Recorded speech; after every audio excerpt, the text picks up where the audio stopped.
അമലേട്ടൻ ആ ഈ പപ്പാനിക്ക് റിയലിസ്റ്റിക് ആയിട്ട് ഷാഡോ കൊടുക്കാം. അത് സിമ്പിൾ അല്ലേ? അതിന് ആദ്യം നമ്മൾ സാന്റാക്ലോസ് ഉള്ള ലെയറിൽ കൺട്രോൾ പ്രസ് ചെയ്തുകൊണ്ട് ലെയറിൻ്റെ ഉള്ളിൽ ഇൻസൈഡ് സെലക്ട് ചെയ്യും.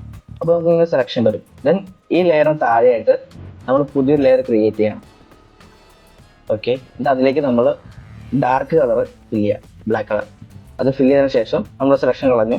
Then convert to smart edit കൊടുത്തിട്ട് കൺട്രോൾ പിടിച്ചിട്ട് നമ്മളിപ്പോൾ ഉണ്ടാക്കിയ ബ്ലാക്ക് ലെയർ, ആ ലെയർ നമ്മൾ ലൈറ്റിങ്ങിനനുസരിച്ച് നമ്മൾ അറേഞ്ച് ചെയ്ത് വെക്കാം.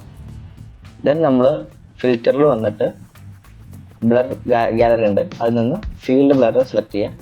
എന്നാൽ അതിൽ നമ്മൾ 2 പോയിന്റ് നമ്മൾ ആഡ് ചെയ്യാം. ഈ സാന്റാക്ലോസിൻ്റെ അടുത്തുള്ള ലെയറിൽ ഉള്ള ആ ഒരു പോയിന്റിനകത്ത് നമ്മൾ ബ്ലർ കുറച്ച് കൊടുക്കാം. ദെൻ മറ്റേ ഭാഗത്ത് നമ്മൾ കുറച്ചുകൂടി ബ്ലറിൻ്റെ റേഡിയസ് കുറച്ചുകൂടി കൂട്ടി കൊടുത്ത് ഒന്ന് അറേഞ്ച് ചെയ്ത് ഓക്കെ. ദെൻ നമുക്ക് വേണ്ട രീതിയിൽ അഡ്ജസ്റ്റ് ആക്കിയതിന് ശേഷം ഓക്കെ കൊടുക്കാം. ദെൻ നമ്മൾ ഇതിൻ്റെ ഒപ്പാസിറ്റി ഒന്ന് കുറച്ച് കൊടുത്തിട്ട് ആ ലെയറിനൊന്ന് മൾട്ടിപ്ലൈ കൊടുക്കാം. അപ്പോൾ ഇങ്ങനെയാണ് നമ്മളൊരു ഇമേജിന് റിയലിസ്റ്റിക് ആയിട്ടുള്ള ഷാഡോ കൊടുക്കുന്നത്.